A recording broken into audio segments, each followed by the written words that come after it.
বন্ধুরা, আপনারা যদি সাকিব আল হাসানের একজন ভক্ত হন তবে ভিডিওটি আপনার জন্য। 5 বছর পর সাকিবের ব্যাটে সেঞ্চুরি। বিশ্বকাপের আগে সেঞ্চুরি করলেন বাংলাদেশ ক্যাপ্টেন সাকিব আল হাসান। সাকিবের ব্যাটে সেঞ্চুরি দেখে বাংলার সমর্থকরা নিশ্চয়ই স্বস্তি পাবে, কিন্তু কাদের বিরুদ্ধে কিভাবে সেঞ্চুরি করলেন সাকিব, আর শেষ কবে তার ব্যাট থেকে সেঞ্চুরি এসেছিল জানতে হলে একটি লাইক দিয়ে ভিডিওটি শেষ পর্যন্ত দেখুন। সেঞ্চুরির স্বাদটা ভুলেই গিয়েছিলেন সাকিব আল হাসান। আন্তর্জাতিক বা ঘরোয়া, টেস্ট, ওয়ানডে, টি-20 কিংবা লিস্টে কোনো ক্রিকেটেই 2019 সালের পর থেকে 3 অঙ্কের ইনিংস খেলতে পারেননি তিনি। অবশেষে অপেক্ষা ঘুচল আজ। ঢাকা প্রিমিয়ার ডিভিশন ক্রিকেট লিগে শেখ জামাল ধানমান্ডি ক্লাবের হয়ে গাজী গ্রুপ ক্রিকেটার্সের বিপক্ষে সেঞ্চুরি করেছেন সাকিব। বিকেএসপিতে ৭৯ বলে 107 রান আসে তার ব্যাট থেকে। ইনিংসে 9টি চারের সঙ্গে ছিল 7টি ছক্কা।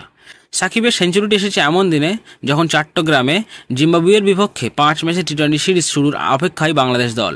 প্রথম 3 ম্যাচের দল ঘোষণায় নির্বাচকরা জানিয়েছিলেন আপাতত ঢাকা প্রিমিয়ার লিগে খেলতে চান সাকিব।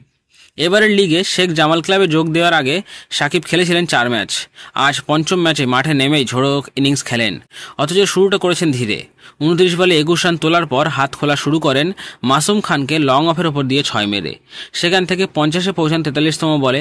পরের 50 তুলতে খেলেছেন 30টি বল। 73 বলে তিনি 3 অঙ্কের ইনিংস ছুঁয়ে ফেলেন। 5 বছরের অপেক্ষার অবসান ঘটান সাকিব।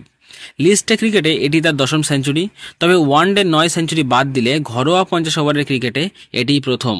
যে কোনো সংস্করণে সাকিবের সর্বশেষ সেঞ্চুরি এসেছিল 2019 বিশ্বকাপে ওয়েস্ট ইন্ডিজের বিপক্ষে টনটনে। সাকিব 107 রানের ইনিংসে থামে আব্দুল গফফারকে উড়িয়ে মারতে গিয়ে শেখ জীবনের ক্যাচ হয়ে। সাকিবের সেঞ্চুরির দিনে গাজী গ্রুপ ক্রিকেটার্সের বিপক্ষে 50 ওভারে 8 উইকেটে 278 রান তুলেছে শেখ জামাল ধানমান্ডি ক্লাব। যদিও সাকিব এই সেঞ্চুরিটি করেছে লিস্টে ক্রিকেটে আর ওডিআই ম্যাচে, তবুও টি-20 বিশ্বকাপের ঠিক আগে নিজেদের ক্যাপ্টেনকে সেঞ্চুরি করতে দেখে নিশ্চয়ই স্বস্তি পাবে বাংলাদেশ ক্রিকেটের সমর্থকরা। তো বন্ধুরা, কেমন লাগলো আপনাদের সাকিবের এই 5 বছর পরে সেঞ্চুরি করা? আর আপনিও যদি বাংলাদেশ ক্রিকেটের সমর্থক হন আর সাকিবের সেঞ্চুরিতে খুশি হন তবে ভিডিওতে একটি লাইক দিয়ে আমাদের চ্যানেলটি সাবস্ক্রাইব করে রাখুন।